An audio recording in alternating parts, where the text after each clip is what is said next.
अस्सलाम वालेकुम दोस्तों, रिवाइज इन्फो में खुश आमदीद। मनासिक हज का आगाज हो गया है और लब्बैक अल्लाहुम्मा लब्बैक की सदाओं ने एक हिसार बांध लिया है। मिना में खैमों का शहर आबाद हो गया है। गुज़िश्ता रोज मस्जिदुल हराम में लाखों आज़मीन हज ने मिना रवानगी से कबल काबे के गिर्द तवाफ अदा किया है और इस मुकद्दस फरीज़े की अदायगी में 1,57,000 पाकिस्तानी भी शामिल हैं। दोस्तों, हज उम्मत मुस्लिमा की आलमगीर इबादत, कुर्बानियों की तजदीद और हमजहत मोहब्बत से इबारत है और आज की इस वीडियो में हम इस्लाम में हज की अहमियत और फजीलत के हवाले से बताएंगे। लेकिन इससे पहले अगर आपने हमारे चैनल रिवाइज इन्फो को अभी तक सब्सक्राइब नहीं किया है तो उसे अभी सब्सक्राइब करें और बेल के आइकन पर अभी क्लिक करें ताकि आप तक हमारी अगली आने वाली हर वीडियो का नोटिफिकेशन पहुंच जाए।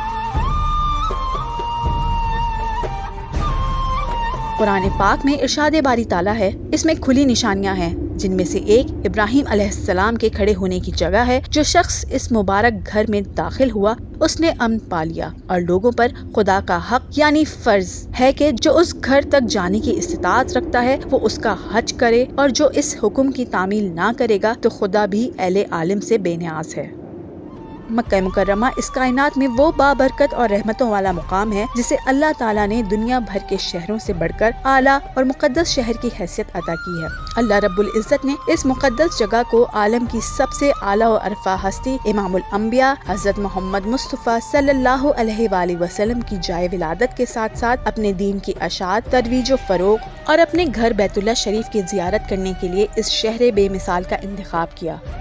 यहाँ अल्लाह ताला की वाज़ेह निशानियाँ मौजूद हैं जिनमें मुकाम इब्राहिम, सफ़ा व मरवा, आबे ज़मज़म, हुजरा अस्वद, हत्ता के बैतुल्लाह शरीफ यानी अल्लाह ताला का घर भी मौजूद है। यही वजह है कि इस अर्ज़ मुक़द्दस को दुनिया भर के तमाम शहरों में फजीलत और बरतरी हासिल है।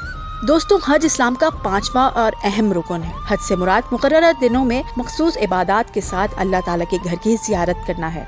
जुल्हज के महीने में पूरी दुनिया से साहिब इस्तिताअत मुसलमान एक ही तरह के लिबास में मलबूस होकर मक्का मुअज़्ज़मा में मनासिक हज की अदायगी के लिए इकट्ठे होते हैं। सबसे पहली मुकद्दस इमारत जो कुराए अर्ज़ पर अल्लाह ताला की इबादत के लिए तामीर की गई और इंसान की हिदायत का अव्वलीन मरकज करार पाई वो है खाने काबा, जिसकी बुनियाद हजरत आदम अलैहिस्सलाम ने रखी। बादियाज़ा जलीलुल कदर पैगम्बर हजरत इब्राहिम अलैहिस्सलाम ने अपने बेटे हजरत इस्माइल अलैहिस्सलाम की मदद से अल्लाह के हुक्म के मुताबिक कदीम बुनियादों पर ही इसकी दोबारा तामीर की। दुनिया के दीगर मज़ाहिब में इबादत की इज्तिमाई अदायगी का कोई तसव्वुर मौजूद नहीं है। ये इस्लाम का ही वस्फ है कि जहाँ अकीदा तौहीद के मानने वालों को हर इबादत में इज्तिमाइयत का दर्ज दिया जाता है। हज का मकसद जहाँ इंसान का तज़किया नफ्स और तस्फिया क़ल्ब है, वहाँ इज्तिमाई तौर पर मुसलमानों में इत्तेहाद की फिजा और राह हमवार करना भी है। शुआइर इस्लाम में बैतुल्लाह का तवाफ अजीम इबादात में शामिल है। बैतुल्लाह के गिर्द 7 चक्कर और 2 रकात नमाज पढ़ना तवाफ कहलाता है और हर चक्कर हुजरा अस्वद के इस्तिलाम से शुरू होकर इसी पर खत्म होता है। तवाफ की 4 किस्में होती हैं: तवाफ कदूमी, तवाफ उम्रा यानी उम्रे का तवाफ, तवाफ ज़ियारत यानी हज का तवाफ जिसको तवाफ अफाज़ा भी कहा जाता है और तवाफ विदा यानी मक्का से रवानगी के वक्त का तवाफ और नफली तवाफ। खाने काबा का तवाफ उसी वक्त से जारी और सारी है जब से बैतुल्लाह की तामीर हुई। फरमानी बारी ताला है, हमने इब्राहिम और इस्माइल को ताकीदी हुक्म दिया कि तुम दोनों मेरे घर को तवाफ करने वालों, एतिकाफ में बैठने वालों और रुकू सुजूद करने वालों के लिए पाक और साफ रखो।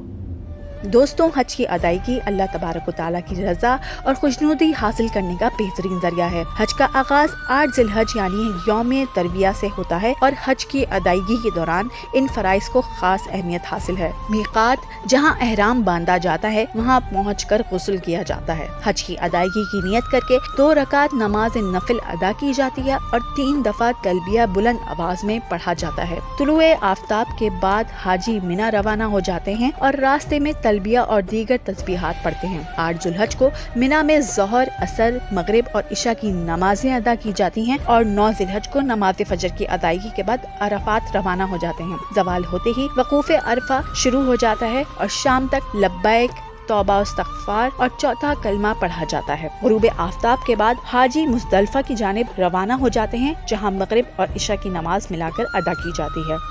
दोस्तों, ये रात बड़ी मुबारक रात है। इसमें जिक्र, तिलावत और दुरूद शरीफ पढ़ा जाता है और दुआएं मांगी जाती हैं। हज के दूसरे दिन सुबह सादिक होने पर फजर की नमाज बाजमात अदा करने के बाद वकूफ़ मुज़दलिफ़ा किया जाता है। यहाँ एक फर्द पर बड़े चने के बराबर कंकरियाँ चुनना फर्ज है। جب سورج چڑھنے لگے تو حاجی مزدلفہ سے منا کی طرف روانگی اختیار کرتے ہیں۔ 10 ذی الحج کو منا پہنچ کر جمرات پر 7 کنکریاں الگ الگ ماری جاتی ہیں۔ رمی کے بعد سنت ابراہیمی ادا کی جاتی ہے، جبکہ قربانی سے پہلے بال منڈوانا سنت ہے۔ 10 سے 12 ذی الحج کے غروب آفتاب ہونے تک طواف زیارت اور سعی کیا جاتا ہے اور احرام اتار دیا جاتا ہے۔ 11 اور 12 ذی الحج کو زوال کے بعد تینوں جمرات پر 7 کنکریاں ماری جاتی ہیں اور رمی کے بعد بغیر دعا کیے واپس چلے جاتے ہیں۔ دوستوں، اسلامی روایات کے مطابق اللہ کے حکم سے حضرت ابراہیم نے اپنی بیوی حضرت ہاجرہ اور ان کے بیٹے حضرت ابراہیم علیہ السلام کو قدیم مکہ کے صحرے میں تنہا چھوڑ دیا تھا۔ پانی کی تلاش میں حضرت ہاجرہ نے صفا اور مروہ کے 2 پہاڑوں کے درمیان 7 چکر لگائے۔ شدت پیاس سے بلکتے اسماعیل نے آخری چکر پر زمین پر ایڑی رگڑی تو اس کے نیچے پانی کا چشمہ پھوٹ پڑا، جسے آب زمزم کہا جاتا ہے۔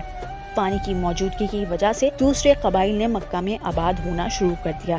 آب زمزم، جسے پانیوں کا سردار کہا جاتا ہے، حضرت ابراہیم اور حضرت ہاجرہ کے شیر خوار بیٹے اسماعیل کی پیاس بجھانے کے لیے آج سے 1000 سال پہلے آب زمزم ایک معجزے کی شکل میں مکہ کے بے آب ریگستان میں جاری کیا گیا، جو آج تک جاری ہے۔ جی دوستوں، یقیناً آج کی اس دلچسپ ویڈیو سے آپ کو اہم معلومات ملی ہوں گی۔ مزید ایسی دلچسپ ویڈیوز کے ساتھ اپڈیٹ رہنے کے لیے ہمارے ساتھ رہیں اور ہمارے چینل ریوائزڈ انفو کو لازمی سبسکرائب کریں۔ ایک نئی ویڈیو کے ساتھ آپ سے ہوگی ملاقات، تب تک کے لیے اللہ حافظ۔